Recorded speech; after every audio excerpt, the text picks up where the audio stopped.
Il y a 3 sortes de lieux publics. La voie publique, le terrain non public. La voie publique, comme par exemple une rue, un sentier, un chemin de terre, un pont, une autoroute ou un tunnel, est donc un lieu public où nous pouvons nous rendre librement avec tous ou certains véhicules. Nous ne devons pas justifier notre présence à cet endroit. Le terrain public, comme le parking d'un hôpital ou une station-service, est un endroit où nous pouvons nous rendre avec notre véhicule pour autant que nous ayons une bonne raison de le faire.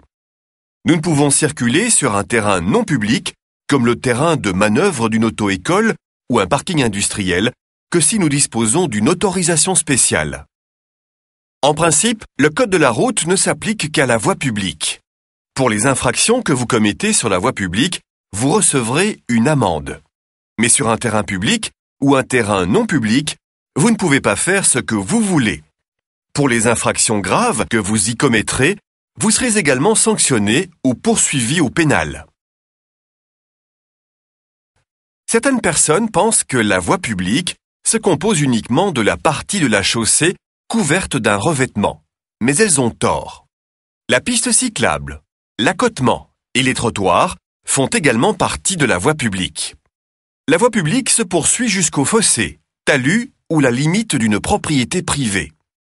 Dans ce premier exemple, nous voyons une chaussée étroite.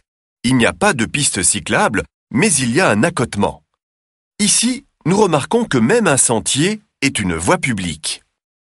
Un tunnel ou un pont font également partie de la voie publique. Les voies publiques se rejoignent dans les carrefours, comme nous pouvons voir ici dans le cas d'un sentier et d'une route, ou comme ici, où un chemin de terre rejoint la route. À certains endroits, nous rencontrons des carrefours compliqués et des ronds-points. Nous en parlerons dans les leçons suivantes. Les routes avec un panneau privé ne sont pas des voies publiques. Le code de la route ne s'y applique donc pas. La chaussée est la partie pavée de la voie publique, où les véhicules tels que voitures, autobus, motocyclettes et tracteurs peuvent circuler. S'il n'y a pas de piste cyclable, les cyclomoteurs à 2 roues et les cyclistes peuvent utiliser la chaussée. À certains endroits, une ligne blanche est peinte sur le bord de la chaussée. Cette ligne indique uniquement le bord extérieur de la chaussée. Elle n'a aucune autre signification. Les conducteurs doivent, autant que possible, circuler sur le côté droit de la chaussée. Circuler sans raison au milieu ou à gauche de la chaussée est donc une infraction. La vitesse maximale sur une route ordinaire est de 90 km/h. Dans les chapitres suivants, vous apprendrez que cette vitesse maximale peut parfois être plus élevée, mais souvent beaucoup plus réduite.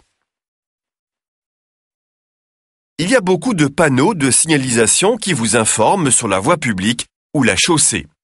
En les regardant, vous verrez qu'ils sont en forme de triangle avec un large bord rouge.